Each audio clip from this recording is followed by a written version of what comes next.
Literate এবং educated মানে স্বাক্ষর এবং শিক্ষিত পার্থক্য কী? আমি একটা ছোট্ট উদাহরণ দিয়ে বোঝাই।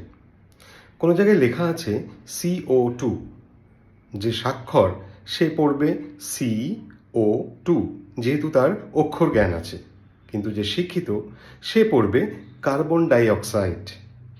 এরকম আরও অসংখ্য উদাহরণ দিতে পারি। আচ্ছা, যে আরও বেশি শিক্ষিত সে এই যে কার্বন ডাইঅক্সাইড সেইটা সে জানবে যে এটা একটা গ্যাস এবং এটা একটা যৌগ, এবং এই যৌগে দুটো মৌল আছে, কার্বন এবং অক্সিজেন। একটা কার্বন, দুটো অক্সিজেন। যে আরও বেশি শিক্ষিত সে জানবে এই কার্বন ডাইঅক্সাইড কিভাবে তৈরি হয়, কোথায় পাওয়া যায়, আর কি কি উপাদান আছে। যে আরও বেশি শিক্ষিত সে এই যে যৌগ তার গঠন জানবে এবং এই দুটো মৌলের মধ্যে কি কি সম্পর্ক, তারা কিভাবে বন্ডিং করেছে এটা জানবে। যে আরও বেশি শিক্ষিত সে কার্বন সম্পর্কে জানবে, অক্সিজেন সম্পর্কে জানবে, আরও কেমিস্ট্রি সম্পর্কে জানবে। তাহলে মোদ্দা কথা যেটা, সেটা হচ্ছে যে কেউ যদি কোনো কিছু পড়তে পারে তার মানে এটা নয় সে শিক্ষিত। হয়তো পড়ে নিতে পারছে, কিন্তু তার অন্তর্নিহিত অর্থ সে কি বুঝতে পারছে? সমস্যা হচ্ছে আমাদের সোসাইটিতে আমরা অনেকেই স্বাক্ষর হয়ে গেছি, সব কিছু পড়ে নিচ্ছি।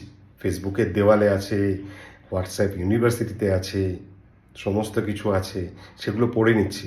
কিন্তু কজন আছি, কজন শিক্ষিত যারা আরও বেশি পড়াশুনো করে তার অন্তর্নিহিত মানে জানতে পারছে?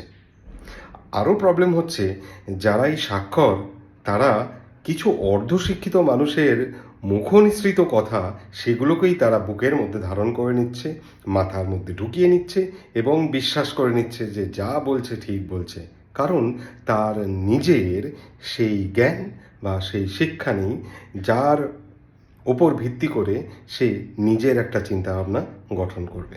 সুতরাং স্বাক্ষর হওয়া ভালো, কিন্তু শিক্ষিত হওয়াটা আরও বেশি জরুরি।